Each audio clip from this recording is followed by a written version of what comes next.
Hi, guys. Chapter 8 The Vermicious Nids.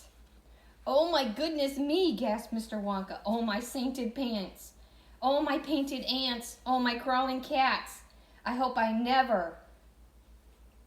never to see anything like that again. He floated over to the white button and pressed it. The booster rockets fired. The elevator shot forward at such speed that soon the Space Hotel was out of sight and far behind. But who were those awful creatures? Charlie asked. You mean you don't know? Cried Mr. Wonka. Well, it's a good thing you don't.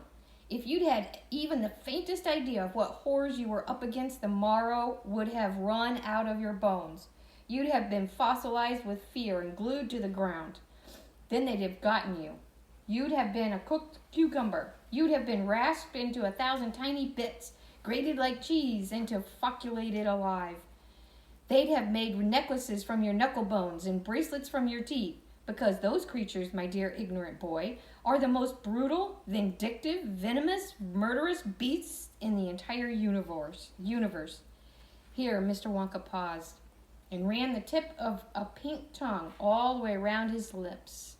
Vermicious Nids, he cried. That's what they are. He sounded the K. Canids. Oh, it's canids. Vermicious canids. I thought they were grobes, Charlie said. Those oozy-woozy grobes you were telling the president about. Oh, no, I just made those up to scare the White House, Mr. Wonka answered. But there is nothing made up about vermicious canids. Believe you me. They live, as everybody knows, on the planet Vermis, which is 18,427 million miles away, and are very, very clever brutes indeed. The vermicious canid can turn itself into any shape it wants. It has no bones.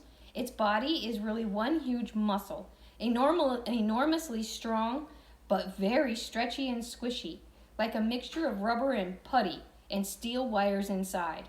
Normally, it is egg-shaped, but it can just as easily give itself 2 legs like a human or 4 legs like a horse. It can become as round as a ball or as long as a kite string. From 50 yards away, a fully grown vermicious canid could stretch out its neck and bite your head off without even getting up. Bite off your head with what? Said Grandma Georgina. I didn't see any mouth. They have other things to bite with, said Mr. Wonka darkly. Such as what? Said Grandma Georgina. Ring off, said Mr. Wonka. Your time's up. But listen, everybody, I've just had a funny thought. There I was fooling around with the president and pretending we were creatures from other planet. And by golly, there actually are creatures from some other planet on board. Do you think there are many? Charlie asked. More than 5 we saw? Thousands, said Mr. Wonka. There are 500 rooms in that space hotel, and there's probably a family of them in every room. Thousands! Somebody's going to get a nasty shock when they go on board, said Grandpa Joe. They'll be eaten like peanuts, said Mr. Wonka, every one of them.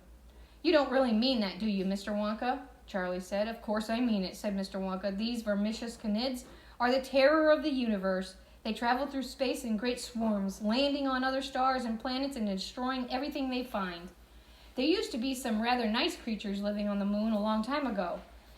They were called Poozas, but the vermicious canids ate the lot. They did the same on Venus and Mars and many other planets. Why haven't they come down to our Earth and eaten us? They've tried to, Charlie, many times, but they've never made it. You see, all around our Earth, there's a vast envelope of air and gas, and anything hitting that at high speed gets red hot. Space capsules are made of special heat-proof metal, and when they make a re-entry, their speeds are reduced right down to about 2,000 miles an hour. First by retro rockets, and then by something called friction. But even so, they get badly scorched. Canids, which are not heat-proof at all, and don't have any retro rockets, get sizzled up completely before they're halfway through. Have you ever seen a shooting star? Lots of them, Charlie said. Actually, they're not shooting stars at all, said Mr. Wonka. They're shooting canids. They're canids trying to enter the Earth's atmosphere at high speed and going up in flames. What rubbish, said Grandma Georgina. You wait, said Mr. Wonka. You may see it happening before the day is done. But if they're so fierce and dangerous, Charlie said, why didn't they eat us up right away in the space hotel? Why did they waste time twisting their bodies into the letters and writing scram? Because they're show-offs, Mr. Wonka replied. They're tremendously proud of being able to write like that. But why say scram when they wanted to catch us and eat us? It's the only word they know, Mr. Wonka said. Look, screamed Grandma Josephine, pointing through the glass. Over there! Before he even looked, Charlie knew exactly what he was going to see. So did the others. They could tell by the high, hysterical note in the lady's voice. And there it was, cruising effortlessly alongside them, a simply colossal vermicious canid, as thick as a whale, as long as a lorry, with the most brutal, vicious look in its eye. It was no more than a dozen yards away, egg-shaped, slimy greenish brown, with one malevolent red eye, the only one visible, fixed intently on the people floating inside the great glass elevator. Uh-oh.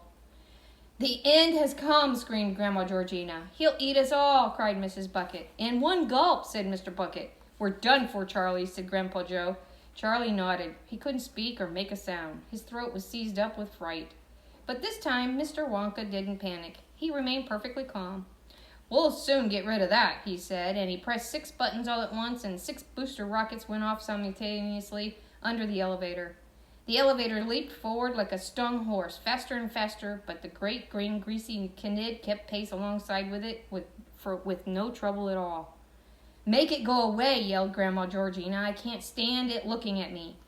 Dear lady, said Mr. Wonka, it can't possibly get in here. I don't mind admitting that I was a trifle alarmed back there at the Space Hotel, and with good reason, but here we have nothing to fear. The great glass elevator is shockproof, waterproof, bomb-proof, bulletproof, and canid-proof. So just relax and enjoy it.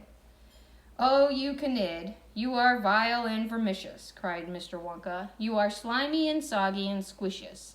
But what do we care? 'Cause you can't get in here. So hop it and don't get ambitious.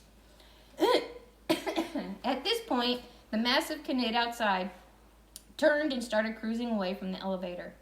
There you are, cried Mr. Wonka, triumphant. It heard me. It's going home. But Mr. Wonka was wrong. When the creature was about 100 yards off, it stopped, hovered for a moment, then went smoothly into reverse, coming back towards the elevator with its rear end, which was the pointy end of the egg, now in front. Even going backwards, its acceleration was unbelievable. It was like some monstrous bullet coming at them, and it came so fast nobody had time to even cry out. Crash! It struck the glass elevator with the most enormous bang, and the whole thing shivered and shook. But the glass held, and the canid bounced off like a rubber ball. What did I tell you? Shouted Mr. Wonka, triumphant. We're safe as sausages in here. He'll have a nasty headache after that, said Grandpa Joe. It's not his head. It's his bottom, said Charlie. Look, there's a big bump coming out of the pointed end where he hit. It's going to be black and blue. And so it was. A purple bruisey bump the size of a small car was appearing on the pointed end rear end of the giant canid. Hello, you dirty great beast, cried Mr. Wonka. This guy's kind of funny. There's a picture. And the battle rages on. Hello, you great canid. Tell us, how do you do? You're a rather strange color today. Your bottom is purple and lavender blue. Should it really be looking that way? Are you feeling well? Are you going to faint? Is it something we cannot discuss? It must be a very unpleasant complaint, for your backside's as big as a bus.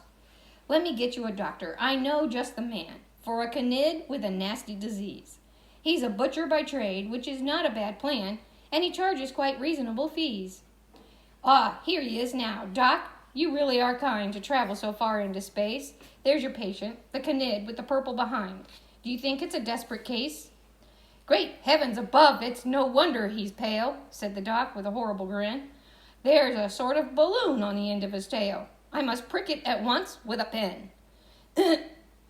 So he got out a thing like an Indian spear with feathers all over the top, and he banged and he caught the canid smack in the rear, but alas, the balloon didn't pop.